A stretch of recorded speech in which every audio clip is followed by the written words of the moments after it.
nós só chegamos ao coração das pessoas, passando pelo cérebro.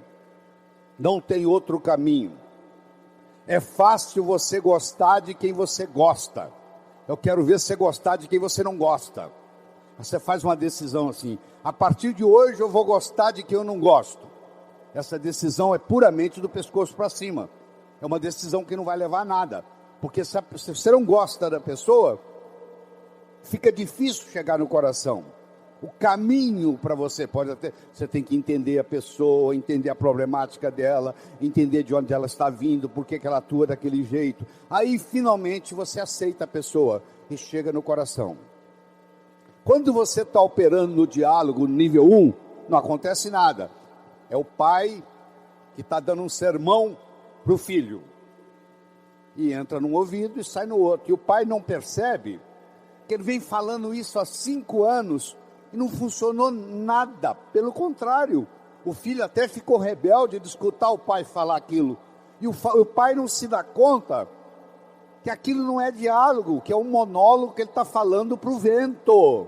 Porque está entrando no ouvido e saindo no outro. Você deve conhecer um ditado popular que diz assim: a palavra convence, o exemplo arrasta. A palavra convence, o exemplo arrasta. O melhor modo de você educar seu filho não é com sermão. Isso não é diálogo, isso é monólogo. O melhor modo de você educar seu filho é com exemplo, dando exemplos. Aí água mole em pedra dura, tanto bate até que fura. Ele vai vendo o exemplo daquilo que você quer que ele seja, ele vai observando aquilo todo dia, chega uma hora, ele e ela incorpora na estrutura psicológica.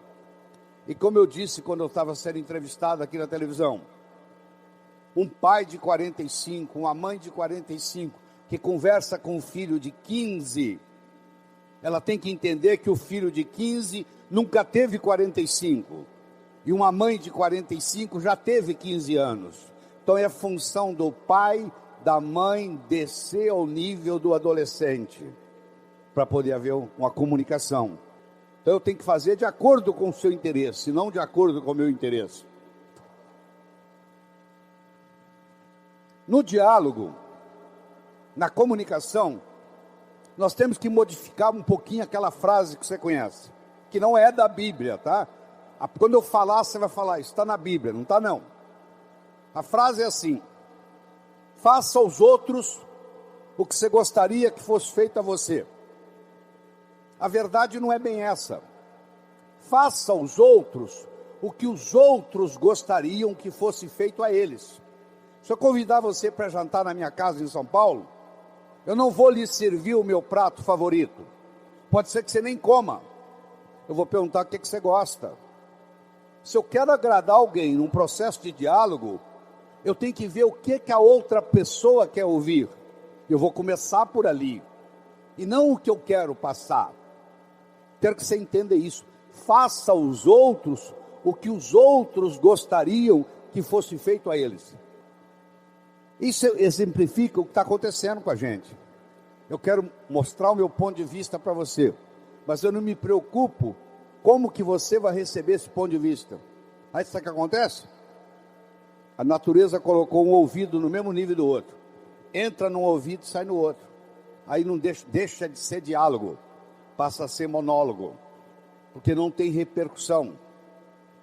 Para esse diálogo se ocorrer, primeiro eu tenho que ter uma mensagem forte. Você só vai continuar me escutando se você estiver gostando da mensagem. Eu tenho que ter algo para poder passar para você. Essa é a mensagem. Segundo, nós temos que conversar de uma forma metafórica. Como é que Jesus ensinava? Jesus ensinava contando histórias. Como é que eu vou ensinar para um sapo que nunca saiu da lagoa como é que é a onda do mar? Imagine esse problema. Você vai ensinar para um sapo que nunca saiu da lagoa como é que é a onda do mar? Como é que Jesus ia ensinar como é o mundo espiritual para quem está na terra? Sabe o que ele fazia? Ele fazia de uma forma metafórica. Ele contava parábolas. Ele contava histórias. Quando eu lhe conto uma história, você não pode dizer que você não concorda com ela. Eu estou lhe contando uma história. E dentro da história, eu coloco a ideia que eu quero passar para você.